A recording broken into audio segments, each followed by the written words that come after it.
হজের আগে কোনো আজান? জোরে বলেন, হজের আগে কোনো আজান? রোজার আগে আজান? যাকাতের আগে আজান? 5 ওয়াক্ত নামাজের আগে আজান? কখনো ভাবছেন আজানের কাজটা কি? আপনি বলবেন টাকা, তো হজের জন্য তো টাকা যাইতো। এবার আসেন, কষ্ট না হলে আপনি আজানটা শুরু হচ্ছে কিভাবে দেখেন। আল্লাহু আকবার,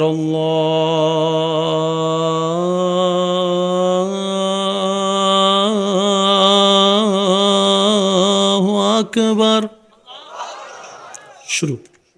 শেষটা দেখেন, লা ইলাহা ইল্লাল্লাহ। একটু খেয়াল করবেন, লা ইলাহা ইল্লা আল্লাহ, ইল্লাল্লাহ, ইল্লাল্লাহ, শেষে একদম আল্লাহ। শুরু হচ্ছেন আল্লাহু, শুরুতেও আল্লাহ, শেষেও আল্লাহর নাম।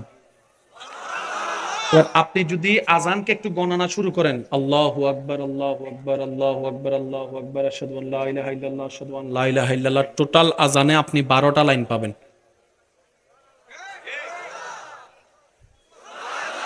আল্লাহ 12 লাইনের আজান কেন? রব বলে যে 12 মাসে তোমাদের জন্য নামাজ। আরেকটু জোরে বলেন সুবহানাল্লাহ, আরেকটু জোরে বলেন সুবহানাল্লাহ। পুরা আজানের ভিতরে আপনি গণনা যদি করেন, আল্লাহু আকবার, আল্লাহু আকবার, মোট 50টা শব্দ পাবেন। আল্লাহ আকবরে পড়বা 5, চেষ্টা করি, আমি চেষ্টা করি, আবার দিব ইনশাআল্লাহ, আল্লাহ যদি তৌফিক দেয় ইনশাআল্লাহ। পড়বা 5 ওয়াক্ত, পাবা 50 ওয়াক্ত।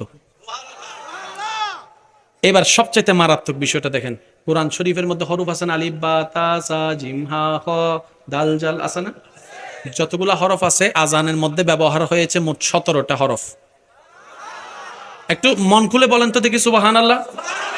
পুরো আজানে আপনার শুধু 17টা হরফ আল্লাহ ব্যবহার করেছেন। এবার আমি শুধু বলবো, আপনারা একটু গণবেন। ফজরের ফরজ নামাজ 2 রাকাত, 2 যোহরের হলো 4 রাকাত, 4 এ 2 এ 4 এ 2 এ, আসরের 4 রাকাত 6 এ 4 এ, মাগরিবের 3 রাকাত 10 এ 3 এ, এশারের 4 রাকাত,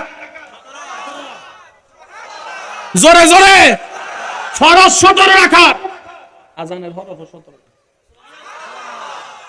এটা রবের প্ল্যানিং ছাড়া জীবনও সম্ভবপর নয়। সেজন্য ইন্নাদ-দীনা ইনদাল্লাহিল ইসলাম। ভয় আমাদের নাই তো কেন জানেন? ধর্ম যদি আমরা বানাইতাম টেনশন আমাদের থাকতো।